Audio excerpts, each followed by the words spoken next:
ଥରେ ଗୋଟିଏ ଗର୍ଭବତୀ ହରିଣୀଟିଏ ଏକ ସନ୍ତାନ ପ୍ରସବ କରିବା ପାଇଁ ଯାଉଥିଲା। ସେ ନଦୀ କୂଳରେ ଉଚ୍ଚ ଆଉ ଘନ ଘାସ ଦେଖି ନିର୍ଜନ ସ୍ଥାନ ଖୋଜୁଥିଲା। ଏହିପରି ବୁଲୁ ବୁଲୁ ସେ ଗୋଟିଏ ନିର୍ଜନ ଜଙ୍ଗଲ ଭିତରକୁ ପଶିଗଲା।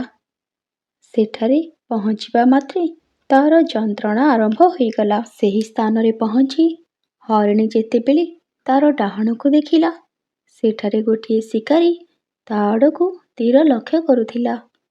ତାପରେ ସେ ତା ବାମ ଆଡ଼କୁ ଦେଖିଲା, ସେଠାରେ ଗୋଟିଏ ସିଂହଟିଏ ଛିଡ଼ା ହୋଇଛି। ତାପରେ ସେ ତା ଆଗରେ ଦେଖିଲା, ଜଙ୍ଗଲରେ ନିଆଁ ଲାଗିଯାଇଛି। ପଛରେ ତାର ନଦୀରେ ବହୁତ ଜଳ ପୂର୍ଣ୍ଣ ଅଛି। ତେବେ ହରିଣୀ ଏକାକୀ କ'ଣ କରିବ, କିଛି ବୁଝିପାରିଲା ନାହିଁ। ସେ ବିକଳରେ ଭଗବାନଙ୍କୁ ସ୍ମରଣ କଲା। ପ୍ରକୃତିର ଚମତ୍କାର ଦେଖନ୍ତୁ। ସଙ୍ଗେ ସଙ୍ଗେ ଆକାଶରେ ଅନ୍ଧାର ଘୋଟି ଆସି ବଜ୍ରପାତ ହେବା ସଙ୍ଗେ ସଙ୍ଗେ ବର୍ଷା ଆରମ୍ଭ ହୋଇଗଲା।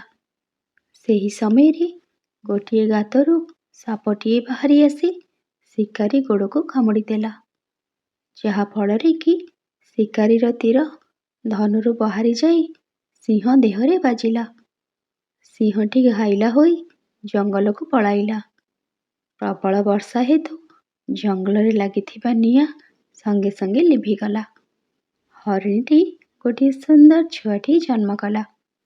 ତେଣୁ ହରିଣୀ ଭଳି ଆମ ଜୀବନରେ କିଛି ଏମିତି ମୁହୂର୍ତ୍ତ ଆସେ, ଯେତେବେଳେ କି ଆମେ ସବୁ ଦିଗରୁ ସମସ୍ୟା ଦ୍ୱାରା ଘେରି ରହିଥାଉ ଏବଂ କୌଣସି ନିଷ୍ପତ୍ତି ନେବାକୁ ଆମେ ଅସମର୍ଥ ହୋଇଥାଉ।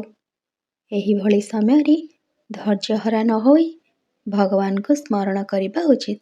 ପ୍ରତିଦିନ ଏହିପରି ସୁନ୍ଦର ସୁନ୍ଦର କାହାଣୀ ଦେଖିବା ପାଇଁ ମୋ ଚ୍ୟାନେଲକୁ ସବସ୍କ୍ରାଇବ୍ କରନ୍ତୁ।